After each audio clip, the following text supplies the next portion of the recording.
How's your father doing in his new apartment, Lydia? Thanks for asking, Alice. He's doing all right. He likes his new neighborhood very much. He enjoys its convenience and walkability. But there's just one problem. He says he's lonely, so I've been trying to call him at least once a week. How about your father, Alice? He's the kind of guy who'll never admit he's lonely, but I think he is. In fact, I know he is because he recently joined a group called Pen Pals for Senior Citizens. It matches older folks with young people who want to correspond by snail mail. Wow, that's really retro. But seriously, good for them. My dad enjoys writing to his young friends. The act of writing a letter on paper has taken him back to the simpler, slower pace of life during his childhood. He just loves sitting down and thinking about what he's going to write, instead of the quick back and forth of the smartphone and social media. Good for him. Having strong social connections is a basic human need. They're essential for our spiritual well-being, not to mention our basic physical survival. We're social animals after all. Very true. But more Americans are suffering from chronic loneliness.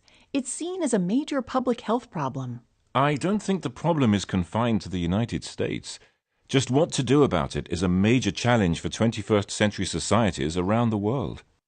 As you may know, Japan is the world's most rapidly aging society. That's led to social problems like lonely deaths, when seniors die quietly all alone, with their neighbors none the wiser. By the way, I understand the UK has appointed a Minister of Loneliness. Yes, at the beginning of the year, Prime Minister Theresa May appointed a cabinet minister to deal with issues caused by social isolation. She said that for far too many people, loneliness is the sad reality of modern life. Well, that's very well intentioned, of course. But what exactly is the British government doing to help lonely people? The government has sponsored a project to create neighbourhood pocket parks to encourage social activity where many people, especially seniors, live on their own. It's also supporting volunteer efforts aimed at building connections between older members of the community. It sounds like those efforts are sorely needed. I recently read about a study that found something like 200,000 British seniors hadn't had a conversation with a friend or a relative in more than a month. Oh, that is so sad. But you know, it's not just older folks who suffer from loneliness. There are so many students around the world who deliberately cut themselves off from society and spend most of their time alone in their room.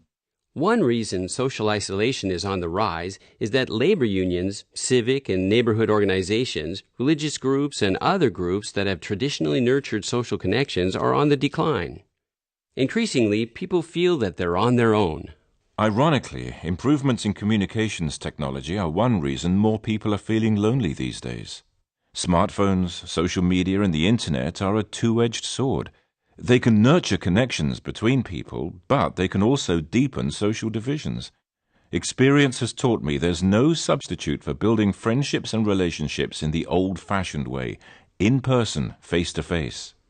As I said earlier, loneliness is a serious health problem. In fact, you could say it's an epidemic. It has all sorts of harmful effects on people's health.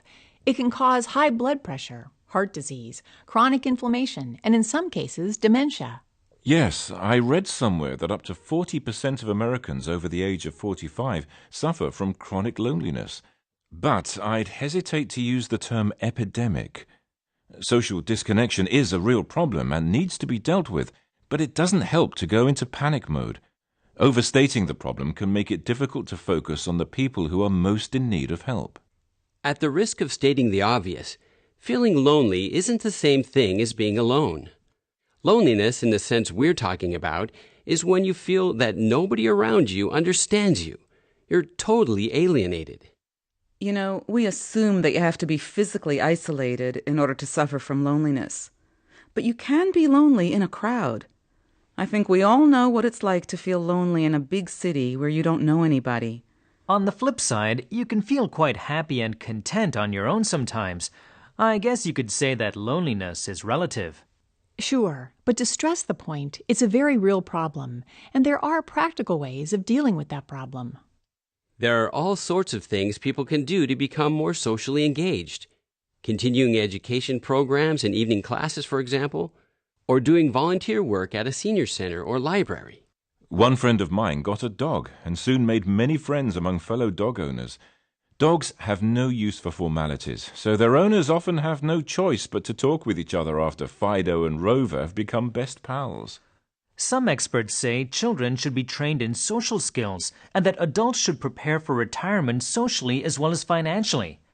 All too often, retirees find they feel lonely and isolated without the social life that comes with the workplace. Social interaction is good, of course, but it's not a panacea when it comes to the loneliness problem. Anxiety about loneliness can be as bad as or worse than loneliness itself. You know, loneliness is often merely temporary, and it's not necessarily a bad thing. We can see it as a kind of wake-up call, telling us to snap out of our isolation and get involved in society, or to improve our existing relationships. Well, thanks to you good folks and the network of friends and colleagues I'm privileged to have, I won't be joining a Lonely Hearts Club anytime soon.